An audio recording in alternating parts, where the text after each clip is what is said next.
Você está sentado no banco da janela. A pista está chegando rapidamente. Você consegue ver o asfalto se aproximando, as faixas brancas ficando maiores e então um ruído agudo. Esse som. O som dos pneus batendo com força total no asfalto, uma nuvem de fumaça branca e o avião inteiro tremendo enquanto desacelera. Você sente um friozinho na barriga, mesmo já tendo feito isso 100 vezes. E em algum lugar no fundo da sua mente, você sempre presumiu que esses pneus são basicamente apenas pneus de carro maiores, cheios de ar, obviamente. Mas aqui está a questão. Eles não são. E o motivo disso muda tudo o que você achava que entendia sobre o que realmente acontece naqueles 2 segundos após o pouso. Então, o que realmente existe dentro de um pneu de avião, se não é ar? Por que o gás que você escolhe faz diferença? O que acontece com esses pneus no momento em que tocam a pista a 250 quilômetros por hora? E de quanta pressão estamos realmente falando? Porque o número parece inventado quando você ouve pela primeira vez. É aqui que você precisa redefinir sua imagem mental. Antes das rodas tocarem a pista, elas não estão girando. O avião está se movendo na velocidade total de pouso, mais de 250 quilômetros por hora, mas as rodas estão completamente paradas, apenas penduradas ali sob a fuselagem. No momento em que tocam o asfalto, elas precisam passar de zero absoluto para a velocidade total de pouso quase instantaneamente. É isso que causa a fumaça. Não são os freios. Não é um defeito. É a borracha sendo fisicamente arrastada pela superfície em velocidade extrema enquanto a roda alcança o avião. Você já viu aquela nuvem de fumaça em todo o pouso que já fez, e agora sabe o que ela realmente é. Mas é isso que impede esses pneus de explodirem sob esse estresse. E é aqui que a maioria das suposições das pessoas desmorona completamente. A suposição óbvia é que pneus de avião são apenas versões maiores de pneus de carro, cheios com mais ar, construídos um pouco mais resistentes. Superficialmente, faz sentido. Pneu é pneu. Ar é ar. Avião maior só significa pneu maior.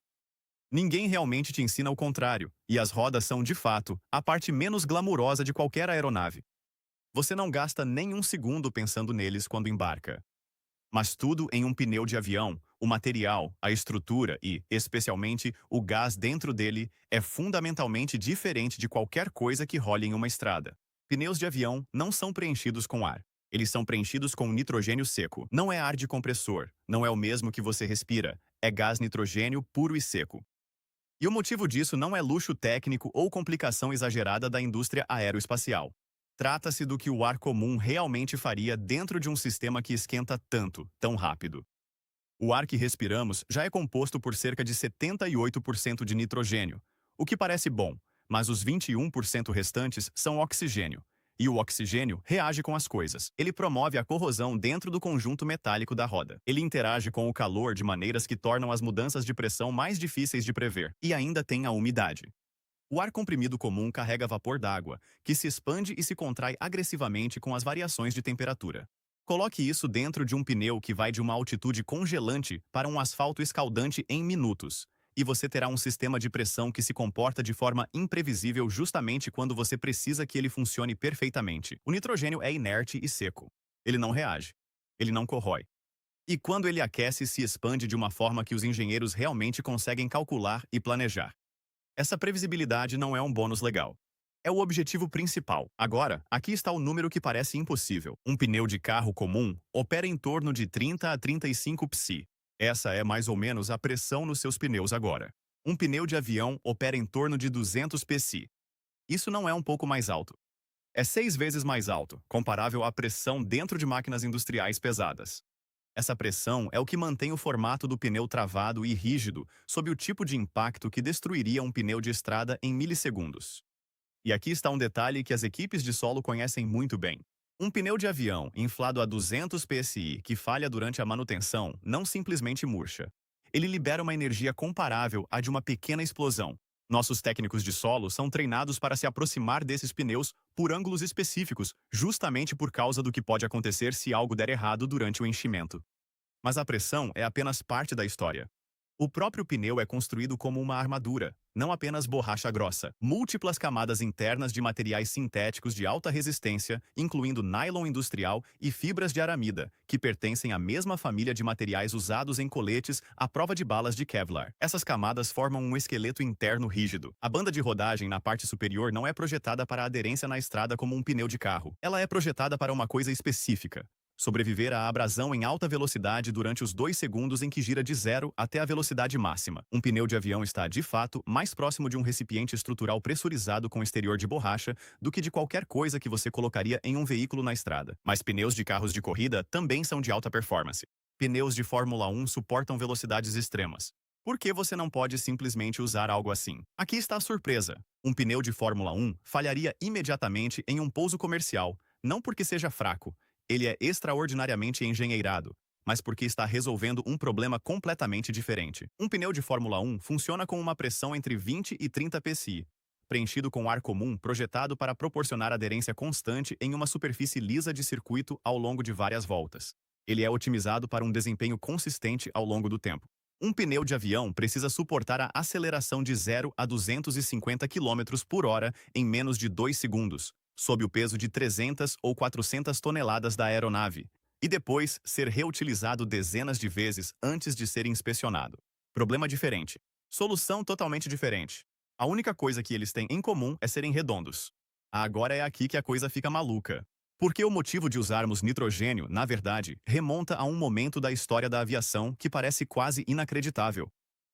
Os primeiros aviões usavam pneus de borracha simples, sem engenharia. Eram leves o suficiente para isso não importar.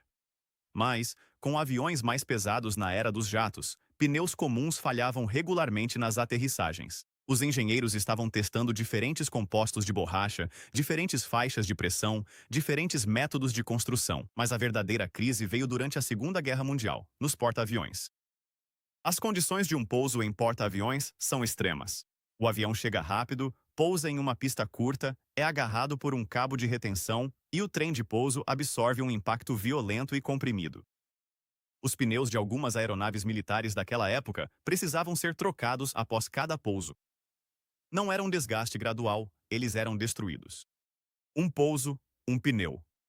O calor e o estresse das operações em porta-aviões estavam destruindo-os completamente, e o comportamento imprevisível do ar sob esse calor era a parte central do problema.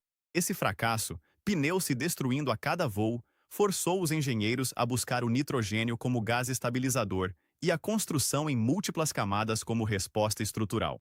Os padrões de certificação que regem os pneus de aviões hoje em dia, as classificações de PSI, a exigência de nitrogênio, as especificações de camadas, foram em grande parte definidos nas décadas de 1950 e 1960. Eles não mudaram muito desde então, porque a solução se mostrou realmente eficaz. Aqui está algo sobre o qual você tem passado por aeroportos completamente sem saber. Cada nuvem de fumaça que você já viu no momento do pouso é um pneu parado indo de zero à velocidade de pouso em menos de 2 segundos, não os freios. Aquele solavanco que você sente pouco antes do pouso não é turbulência. É o trem de pouso se estendendo e travando no lugar. Um Boeing 747 não pousa em 4 pneus, nem mesmo em 8. Ele pousa em 18. Não por redundância, mas porque distribuir 400 toneladas em menos pontos de contato literalmente racharia a superfície da pista. O Antonov An-225, a maior aeronave de carga já construída, usava 32 pneus, e as pistas precisavam ser especificamente certificadas para suportar sua pegada antes que ele pudesse pousar. Os pneus empilhados em um hangar de aeronaves que parecem usados, na maioria das vezes, não estão sendo descartados. Eles são carcaças certificadas esperando para serem recapadas, porque a estrutura interna é a parte valiosa e é reutilizada várias vezes, recebendo uma nova banda de rodagem a cada vez, como se estivesse colocando sola nova em um bom par de botas. Cada pneu não é aposentado com base em sua aparência ou na quantidade de quilômetros rodados. Ele é aposentado após um número determinado de ciclos de pouso, independentemente da condição visível. Os freios de carbono de uma aeronave comercial frequentemente atingem temperaturas acima de 1000 graus Celsius após um pouso pesado, mais quente do que alumínio derretido. E o nitrogênio seco nos pneus é parte do que impede que esse calor cause picos de pressão descontrolados. Na verdade, um estouro de pneu no pouso já é previsto na certificação das aeronaves. O avião deve ser comprovadamente controlável com um pneu falhado, porque a carga é distribuída entre rodas suficientes para que nenhuma falha isolada derrube o sistema. E agora vem a parte honesta. O abastecimento com nitrogênio exige equipamentos especializados, e nem todo aeroporto regional pequeno possui isso. Na prática, algumas aeronaves menores usam ar comprimido filtrado como alternativa. O padrão varia conforme a classe da aeronave e o operador, e o próprio sistema de gerenciamento dos pneus é caro. Além do alto custo unitário dos pneus, a gestão de ciclos, inspeções e recapagens eleva o custo operacional por avião. Mas isso está mudando. Aviões elétricos trazem frenagem regenerativa e novas cargas térmicas ao conjunto das rodas, exigindo novos compostos e sistemas de pressão. Alguns fabricantes já estão testando sensores inteligentes nos pneus que enviam dados em tempo real de pressão, alta temperatura e estresse diretamente para os sistemas da cabine, passando de inspeções programadas para monitoramento contínuo e ao vivo. O padrão do nitrogênio em si não vai desaparecer, mas o pneu ao redor dele está se tornando um dispositivo de dados instrumentado.